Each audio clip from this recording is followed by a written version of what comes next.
I'll do best and worst stuff for like for each thing, like offsites, for toys, for some of the panels. I just have a little bit to comment on each one of the things. It's nothing too crazy.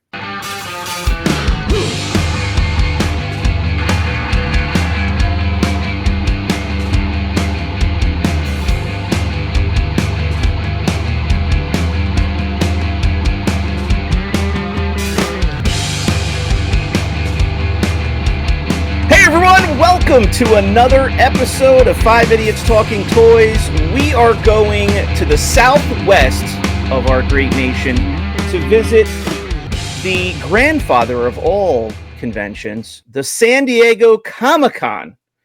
I used to watch Big Bang Theory, and my first experience of seeing anything related to that was they were always big on going, and that was kind of before I was collecting toys and stuff. So I kind of got to live through the speak about the convention on that show, even though, I'm sure it was all made up. But Brandon lives it, breathes it. He waits all year for it. He gets up at 6 a.m. to get in line to get his space. And here he is, Brandon. Straight from San Diego Comic-Con. Thanks for having me on for this Comic-Con panel. I didn't know that we'd have this many viewers for this panel, but this is nice. Yes. I always laugh about that. My wife and I used to watch Big Bang Theory. We love the show, and it was one of those shows where you would actually laugh when you watched it. Some people don't like it and make fun of it, but there were enough funny jokes that I would actually laugh, and a lot of it was inside, sci-fi stuff that I would get. Mm-hmm. My wife wouldn't.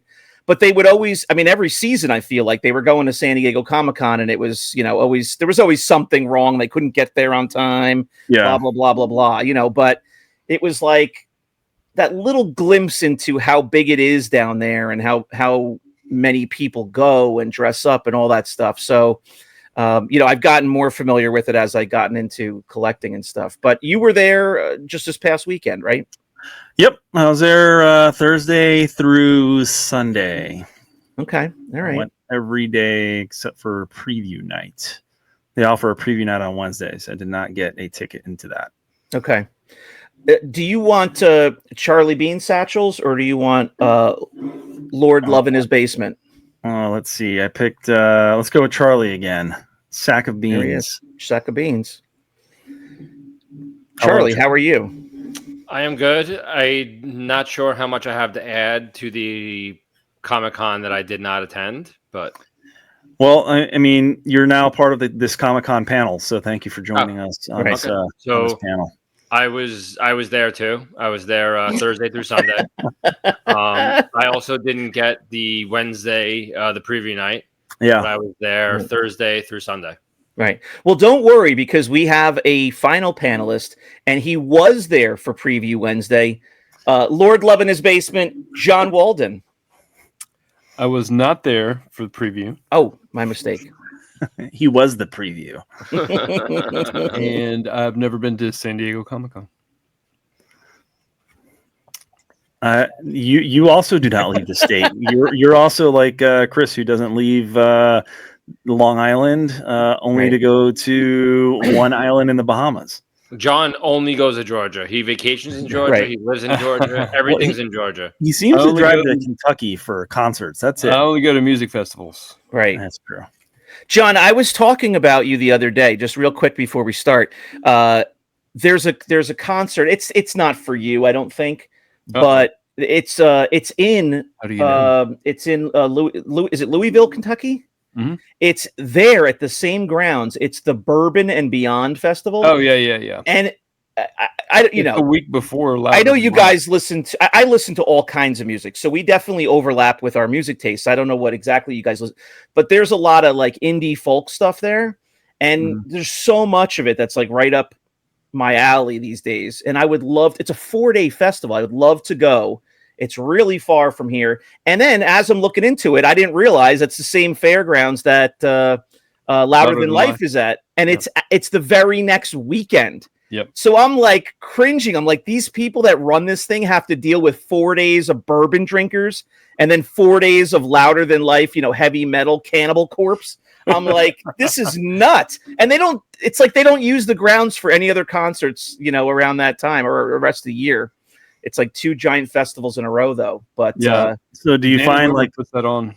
Do you find leftover bourbon or anything on the field there? Or I don't know. I don't drink bourbon, so I would be going for the music, and I'm sure there's probably some good food too. But the lineup is pretty awesome. There's 3 out of the 4 days that I would love to be at. Like one day, I think I could miss if we wanted to kind of take a tour around the area, but it's a long shot.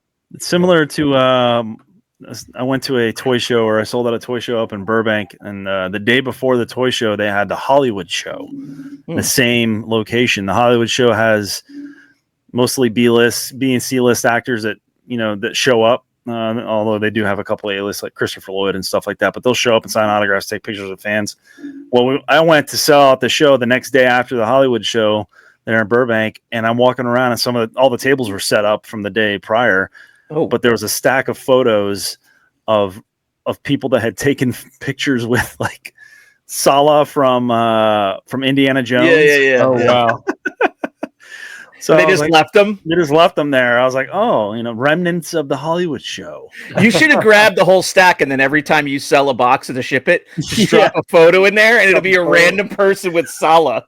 No, I put them behind the booth there so that people could see like random photos of Sala with fans. That's funny.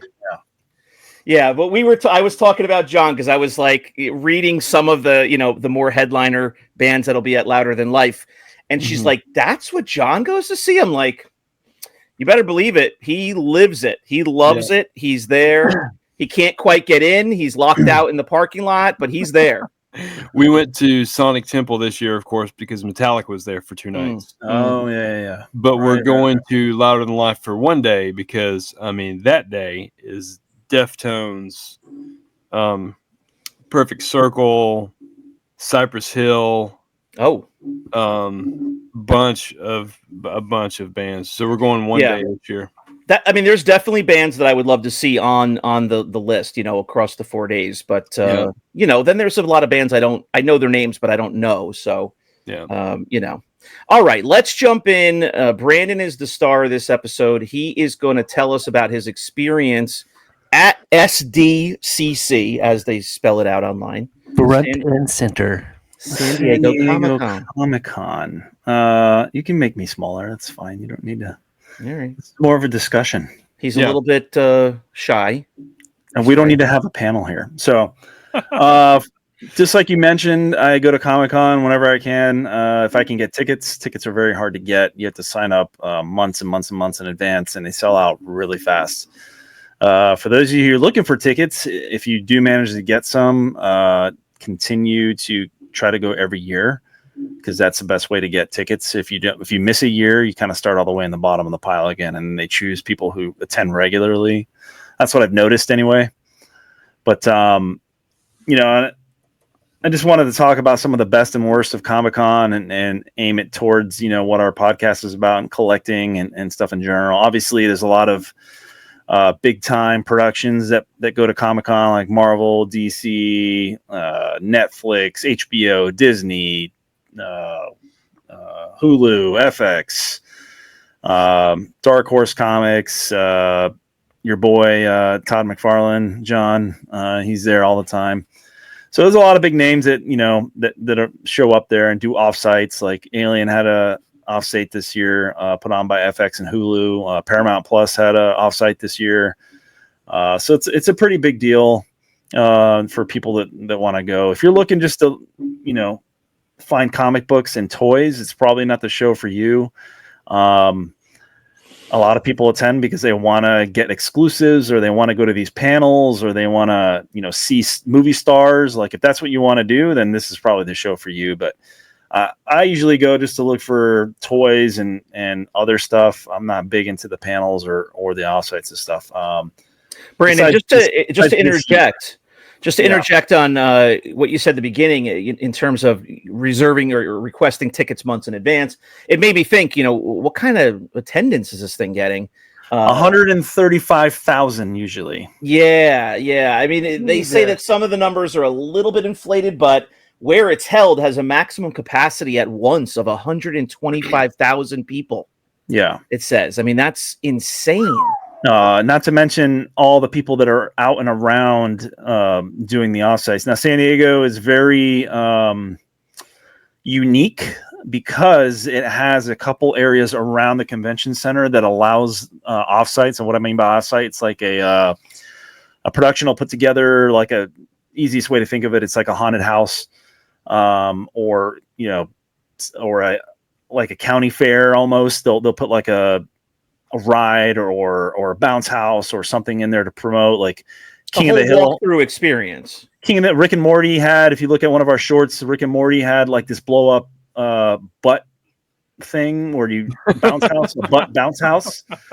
And they had a stage there with live music. King of the Hill had a bunch of stuff there. Some other one that had one there, and I don't recognize. I recognize the name, but I can't remember off the top of my head of what it was. But obviously FX, Hulu, and then Fantastic Four had one as well, Paramount Plus, all that. So there's a ton of people that are doing those, and you don't need a badge for those. So there are a lot of people waiting in line for those just to get, and they each give away free stuff. So free food or free pins, or and people usually flip those and sell those on eBay. But it's turned into a big promotional premiere setting. The biggest production houses, this is some of their biggest moves of the year, is they could set up a whole walkthrough or a whole interactive experience to promote whatever's coming out. So, I usually go for, the toys and maybe some of the exclusives. I've been kind of tapering down on exclusives every year. I don't really go too crazy now. Thinking back to the episode we did about the exclusives and what they're offering now, for best and worst for exclusives this year, I would say that one of the best booths to get your exclusives, and I wouldn't even say they're exclusives because they're probably going to be for sale on the website sooner or later, is Hasbro. They did not do a lottery system this year. They allowed people just to walk up and wait in line and buy. And it worked out pretty well for them. I think everybody that went kind of got maybe 50% of the items or more of what they were looking for. And many times there wasn't a whole big line there. You could wait and pick up what you wanted. And I think it's because they had so many. I mean, some of them, they were offering 5 per person. You can get 5 sets of G.I. Joe figures per person. And people were buying them, and they never seemed to really sell out. And I'm sure they're going to put them on their website, So as far as availability, I think that they had one of the best systems set up there, just letting people walk up. Years prior, they did that, and they would always have a line wrapped around like crazy. So I don't know how people were with their exclusives this year. I didn't buy anything from Hasbro, but they had actually, I take that back. I did buy one, but it was for a buddy of mine. It's for the Luke and the Obi-Wan and Anakin Mustafar duel that they came out with, exclusive apparently. But I did buy one. They're rather large, but as far as accessibility, they had the best. The worst, and I cannot stand this company because they do this every year, and it's always a giant mess, and people always leave unhappy. It's Mattel. Mattel had the worst booth and the worst exclusive as far as anybody at the con is concerned, due to the fact that their availability for any of that stuff, if you did not have a QR code, you could not get the exclusive, and you had to wait basically on a lottery-based system for a QR code.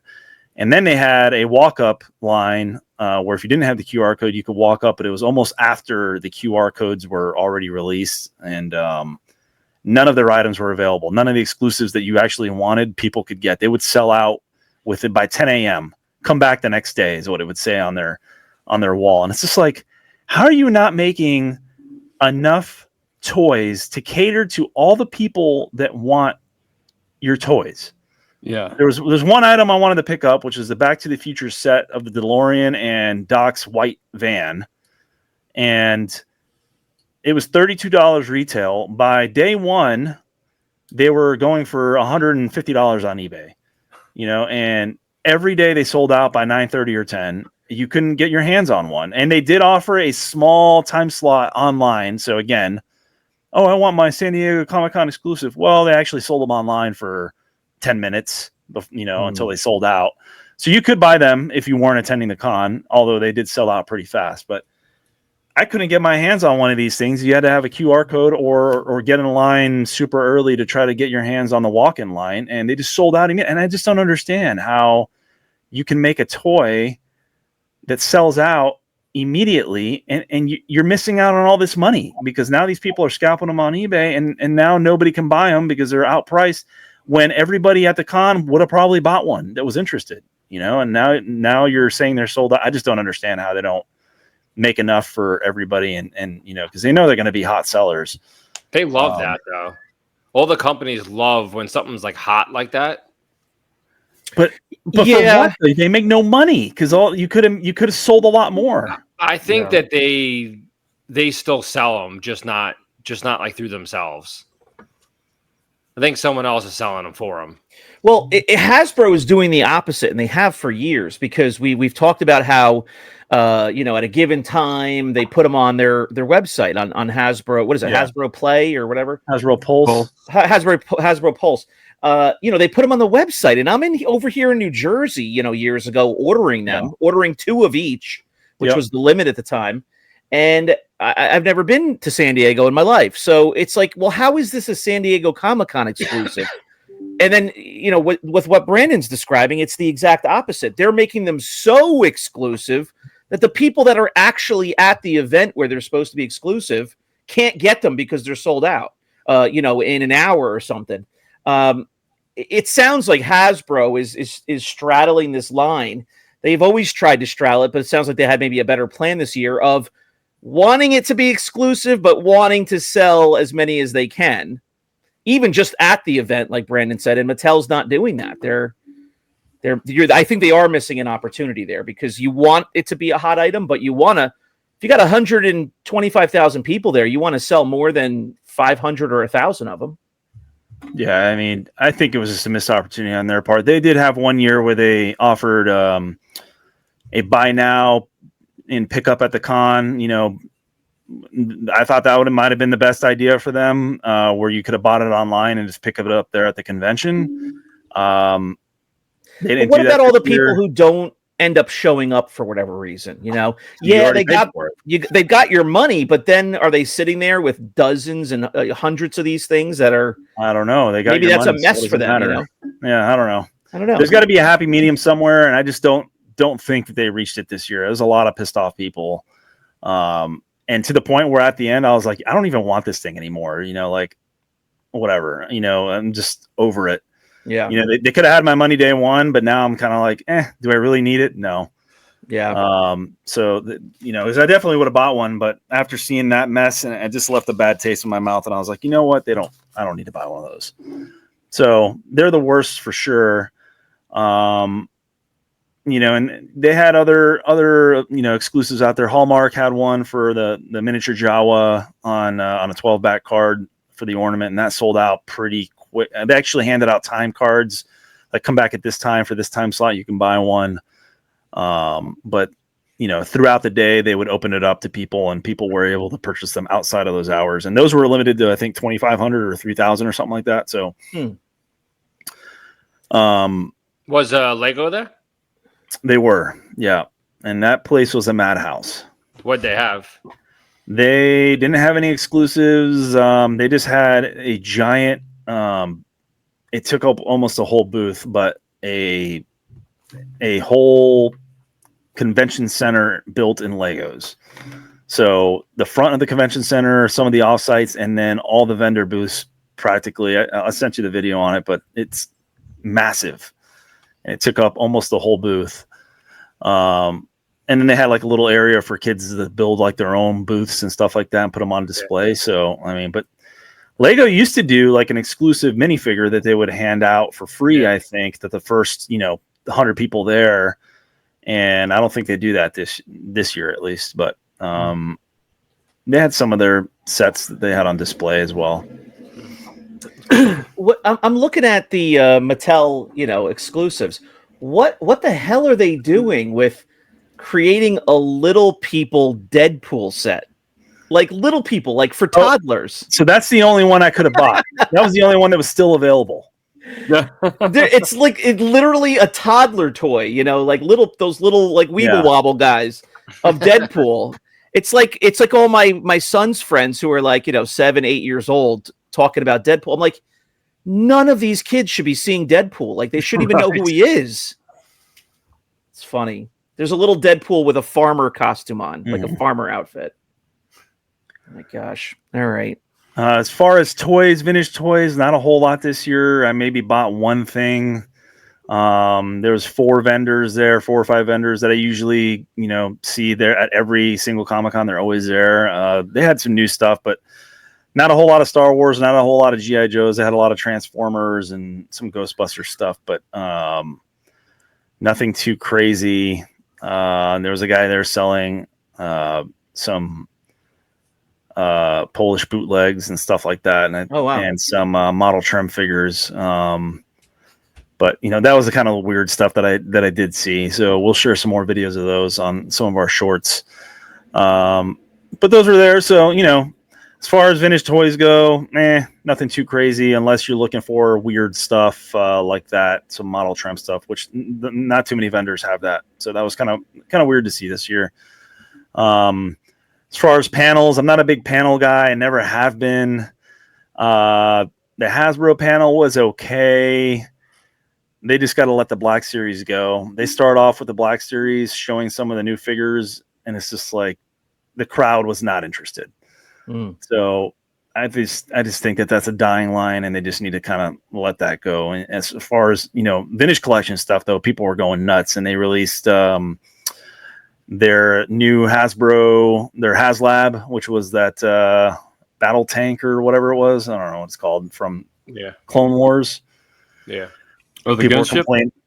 Republic gunship, I think. Republic gunship, yeah. And people were, you know, hooing and hawing after that. But then again, they've already released that. So I think some people think it's a money grab. I know some of the comments on Facebook about it weren't too nice for Hasbro. So one of the best you know, panels that I sat through, and again, I don't sit through every panel, but if there's an Aliens panel, I'm going to sit through it. And there was the Alien Earth panel where they actually showed the first episode, which was really, really good. So happy I sat through that. Exclusive preview into that. How long is the show? Is it an hour-long show or half hour? Like 45 minutes-ish, around there. All right, so it's an hour show with commercials. Yeah. Yeah, okay. What's it So going to that- be on? What like channel or like FX, Hulu, and Disney Plus, I think.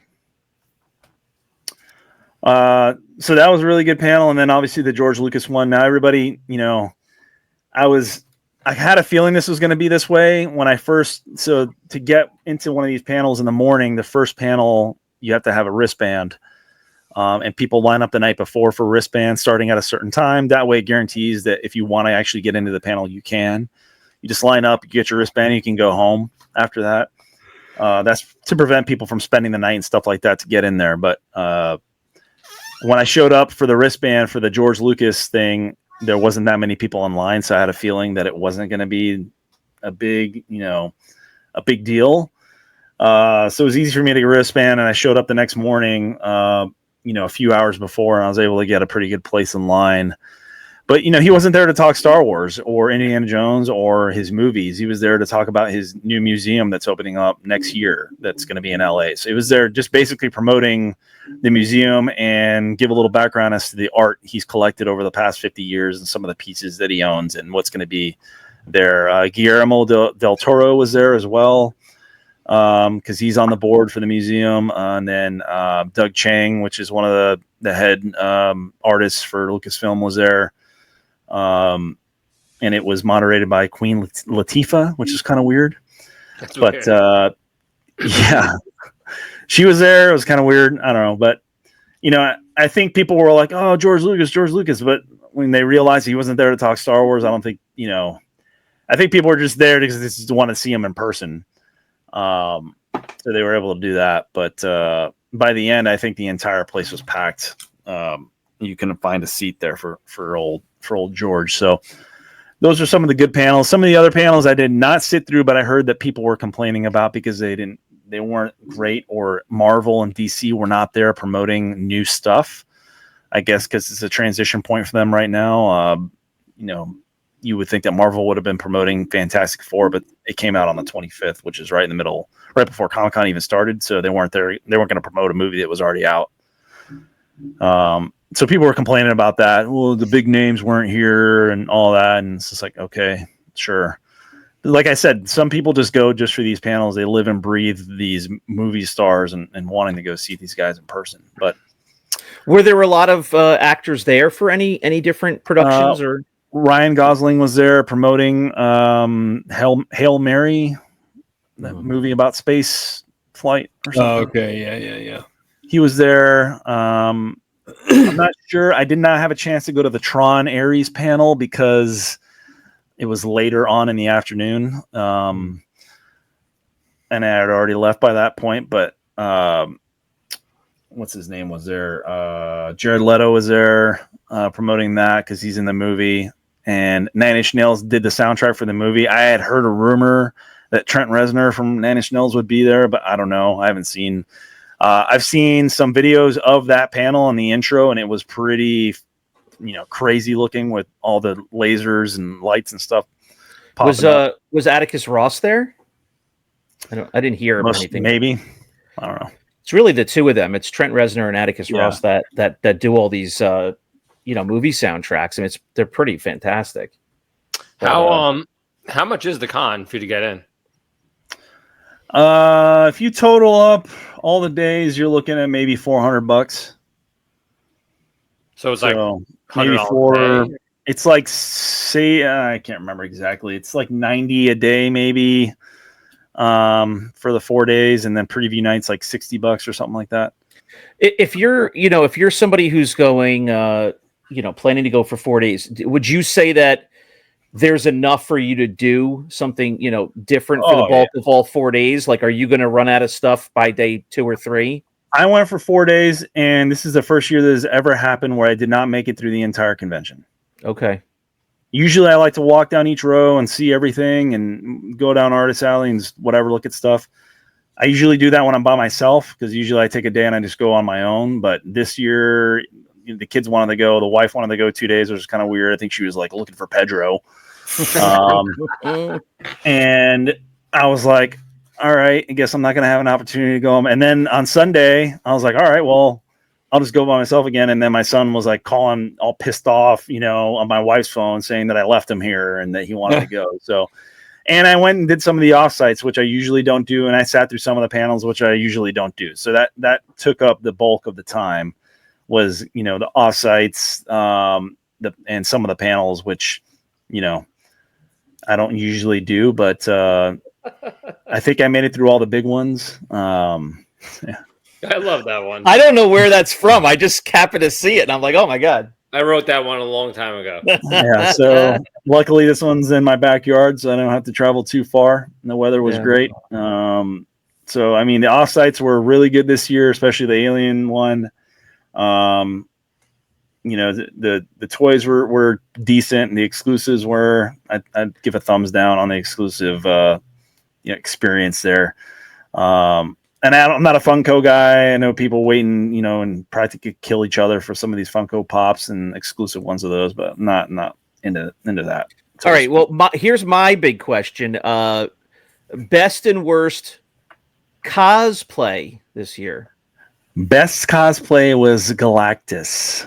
Yeah, that was a guy that was dressed up as Galactus. He must have been 9 feet tall. I don't know, man. This guy was. It was the best thing I saw at the con as far as cosplay was that. Crazy. What was the worst you saw? Did you see anybody who was really just slapped together? Rancor Keeper. Anybody with a belly shirt? There was a Rancor Keeper walking around. That one was pretty funny. There was one sticks out. I just can't remember what it is, and I was just shaking my head when I saw this. I'm like, what are these people wearing? I'll have to think about that one. But they were all well. The other thing too that people were commenting on was there wasn't that many people that were dressed up this year. I don't know why that was, but people seem to think that there wasn't any big productions there, and there wasn't a lot of people dressed up. And I was like, okay, and if that's how you're judging the convention, then you probably have other priorities. But right. Well, this is one of my priorities. Now I want to know, what was the best female cosplay? I did see Chung-Li with Galactus. There was a Chun-Li. That one you're talking about, that's my favorite one. We have to put that up on the screen somehow. Yeah, she's my favorite one.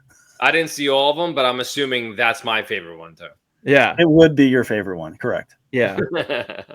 All right. Well. Okay. And then as far as booths and giveaways, because everybody was giving away swag, whether it be a pin or a sticker or a poster or whatever. Best booth was Mr. Beast. Really? Yes, hands down. You'd wait in line. It was a 10-minute line. You get in line and you got to press this little button on the wall, and it had this little Mr. Beast generator hologram thing. And if you win, there's no losers. Even if you lose, you get a little bag with a Mr. Beast figure in it and a free chocolate bar. And if you win like the challenge, they give you a big Mr. Beast figure. And the best part about that whole booth is you can go through as many times as you want. So, oh my God, my son ended up getting 10 minifigures and like 15 bars of chocolate, which I still have in the refrigerator right now. So, oh my God, that was by far the best. Lose his mind. My son would lose his mind. Mr. Beast was amazing. That they were just giving toys away to kids. They had a panel which I didn't go to, which were giving away like free T-shirts and stuff. But free toys, free candy, all day long. Yeah, and they were giving away a special one that was made out of gold that was worth like $8,000. Yeah, somebody won that one. What was is there a worst end of this? Like, what was was there a really off-putting or horrible booth, or a booth that was just really disorganized? Anything that you just steered clear of from a distance? God, the Lego. Is there an arts and crafts table vendor? No. Yeah, there's tons of those there. If you name it, they're trying to sell it there. Yeah, Lego was just on Madhouse. I kind of try to steer clear of Lego. The Star Wars area was fine. It's usually packed with people, but people usually move through there and want to take pictures with the people that were doing cosplay for that. One of the other really good ones that I saw was somebody in a C-3PO outfit that was really well done, and that's on one of our shorts as well. Yeah, that was actually Anthony Daniels. Yeah. If you have a con, he'll show up. I looked at that guy's and I'm like, man, this guy, usually you can tell when they do cosplay, like the shoes is kind of jacked up and it's like spray painted shoes or whatever. Like this guy was full C-3PO. That was cool. Yeah. All right. Do they do any kind of like movie prop stuff there? Do you get to see? I mean, I guess it depends, obviously, each year what kind of production is there, but what companies are there. But do they do anything like that where you get to like walk through and see any kind of from the screen movie props or anything? That you Star Wars does that. They usually put some of the props from the movies and TV shows in there. They do a good job of doing that. Okay. DC and Marvel usually put a bunch on display, costumes that were used in the movies. So they'd usually do that. Okay. Yeah, that would be exciting to see. That would be something that I'd be interested in just getting. You've seen some of those shows on TV of, auction houses or, pawn stars or whatever. And, there was one episode where they had a Han Solo, blaster from one of the movies. And it's just cool to see that stuff. Maybe it's one of 5 or something, but you don't come across that ever in your life. So it's cool to see that kind of stuff. There was an auction that was going on during the convention at the Comic-Con Museum, which is not located on site. It's actually downtown in the middle of where the museums are. Okay. Here in San Diego, and it was all Star Wars stuff. And they had a bunch of proof cards for sale. For auction. They had some movie props for auction, some action figures, either modern or old Star Wars action figures and stuff like that. And it's put on by Steve Sansweet, Gus Lopez, and a couple other guys. They're trying to start this new museum, I think in LA, with all their Star Wars, because I think they're trying to realize at this point that they're getting older, and what are they going to do with all their stuff when they die? Well, they're just going to put it in a museum. So they were trying to raise money to start the museum. So they were auctioning off some pretty cool looking stuff, some original movie props from the original trilogy and the prequel trilogy, like lightsabers and helmets and all sorts of stuff. They had the auction ending, or it was going live for bidding, because you could bid online and through the phone and stuff like that prior to the actual start of the auction. The auction was live during the George Lucas panel. So if you wanted to bid, good luck getting any cell phone reception when there's 6,500 of your closest friends sitting next to you and they're trying to use their phones. No, I logged in just in the middle of the panel just to see, if I could even get on, and I was able to, but I was like, who's going to pay attention to this auction when George Lucas is literally sitting right there? Yeah. So bad timing. Very bad timing. I mean, they got some crazy numbers on some of their proof cards. I'm actually kind of surprised at some of the numbers they got. But the other thing about that was a 28% buyer's premium. Ooh. Yeah. I don't know. John is not going to bid on that stuff. He doesn't ever go over 21%. Yeah. They're going to price out a lot of people. Maybe 28. Yeah. What it is. Yeah. Right. But that was one of the things I thought was weird. But overall, for me, it was a good con experience. I know a lot of people were not happy, and they were complaining and they're like, well, Comic-Con's going downhill because Marvel and DC, and there wasn't enough cosplayers there, and the economy, and blah blah blah, and whatever. But I think it was, overall for me, it was good. Again, I'm not there to chase down Pedro Pascal and see the new Marvel stuff, but. Well, I guess you have to also take into account, the point of view. You're going there every year pretty much. You've seen a lot of these bigger, panels or displays or productions there. And, for you, maybe it was nice to not have some of those bigger things there. Mm-hmm. But the person who's flying from, Vermont or, Alabama or, the Carolinas and making their one trip to Comic-Con, of course, you got to do your research and see who's going to be there. I mean, maybe you planned it months and months in advance, but yeah, they're the ones who are probably the most upset. There's no DC and Marvel. I mean, they're not going to go every year. So it depends on what your expectation is, and how often you're going to go. And, I tailor it to what we're into and what this podcast is about, because that's what we talk about every day. So, I mean, and Charles has been doing a good job of putting out the shorts. I've recorded a lot of stuff while I was there, and we're trying to put it out there for content purposes, and some of the toys that were there, some of the panels, some of the offsites, and some of this cosplayers. So if you want to see what I'm talking about, join us on our page YouTube channel. On 5 Idiots Talking Toys. Like and subscribe. Check out our shorts there. Yeah, if you're listening on a podcast app, come on over to YouTube. If you're here already, definitely go to click on our name after this video and go to our channel. Brandon took a ton of great footage and clips for shorts, so you're going to get a view into a lot of different areas of the con and a lot of the stuff that he saw. God, I mean, how many videos did you send? It's like 20 or 30 videos at least. Yeah, a lot. They came across the group chat we have. So definitely go to our channel and check out all the shorts that are getting published right now. They've got, when you're watching this, they got published maybe last week. There's a lot of insight to what we're talking about. All right. Also, forgot to mention that after the Alien panel, I got interviewed by FX because I had an Alien shirt on. Have you found it? No, I didn't look. You should have done like what Adam Sandler did in Billy Madison. You should have worn like an Alien shirt up here, and then you like lift up your shirt and flip it, and there's like 5 Idiots Talking Toys on the inside. I should have. So great. You're on FX and you're flashing the podcast. So I saw that you ran into our buddy Brian Volkweiss. How did that go? I did. So nice. Nacelle had a booth there, and they had all the toys that they're coming out with, Biker Mice from Mars, and I can't remember the other ones, but they had so many there. Yep, they had all those there, and he was there talking to somebody else I know, and I tapped him on the shoulder there, and he looked at me, and he's just like, "Do you want?" I'm like, "Yeah, we had you on." He's, "Oh yeah, how are you doing?" So we got a picture, and I took a bunch of video of his booth there. So he was there. First time I've ever seen the cell there. Maybe I just missed him in the past, but they were there. And because of my alien shirt and my interview, I did get to walk through real quick the Alien Earth signing by some of the actors there. That was very exclusive, and I did get a picture me, my son, and Timothy Oliphant there from.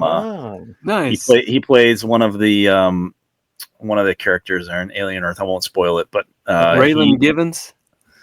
He plays a pretty unique character, and from what I saw in the first episode, it turned out really well. So I asked him about Book of Boba season 2, and he shook his head. He's like, "I'm not allowed to say anything," but it didn't look too promising. I love him. I mean, the first experience I had with him was of course Deadwood, which is one of my all-time favorite shows.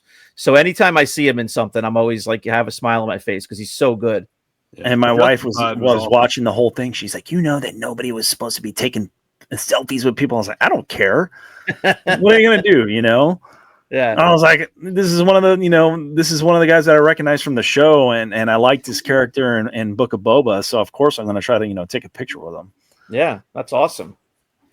All right, very good. Do we have that picture? Does John have that picture? I don't know if you want your son on the show. I put it on the group chat. They interviewed my son too. Oh, good. All right, so John will throw that picture up here too. Share it with everybody. All right. Well, very good. It sounds like you had a great time with the family. You got some extra access with your alien shirt. I like to hear that. And I'm really excited for the show. I can't wait to see what they do with it. Where in the universe it fits. You don't have to say anything. I like to go in fresh. It's on Earth. But it's on Earth, but like where in the timeline and whatnot. I don't know anything. The ultimate vibe, and they're trying to break away from the typical alien whatever timeline. I'd say it had a very alien / Dune feel to it. I'll just say that. Okay. So if you like those movies, this is probably one that you want to watch. Okay. All right. Well, it'll be coming out, if not already by the time this airs, but August 12th, it comes out on FX and on Hulu and maybe Disney Plus. And we appreciate the San Diego Comic-Con wrap up for 2025. Charles, you have to work in the morning. I do. John, you have to work in the morning. Absolutely. I have to slide down my stairs and work in the morning. Or as Brandon says, I think he said I sleep with the computer under my pillow and I just put it on my chest, turn it on, something. Yeah. Why don't you? I would do that. Yeah. My wife is home right now, because she's a teacher and she didn't do summer school this summer and she's home, and she's the one getting the kids to summer camp. Like I'm usually out at 7:45 getting them on the bus. And so she thinks that I wake up, 10 minutes before work starts now, like all year long. I'm like, no, it's the summer. I don't have any responsibility with the kids because you're taking them. I can get up last minute, and make a cup of coffee. And she thinks that I'm doing that all year long. I'm like, nah. So I'm having a little bit of a break this summer. All right. Thanks for watching, everyone. Please subscribe to the channel, like this video, and comment. Were you at Comic-Con? What was your favorite part? What did you see online with all the different clips and articles that you probably came across? Share your thoughts on any of it. And please also check out our Patreon, patreon.com/5idiotstalkingtoys. Where's that link? There it is. You can support us there if you like what we're doing. You can also become a member and get a lot of extra benefits and access to the show and access to toys. So please support us there. Thanks for watching, and we'll see you next time on 5 Idiots Talking Toys. Bye-bye, Chris. Bye, Chris. Bye, Chris. Bye, Chris. Bye from the casino. Bye from Atlantis.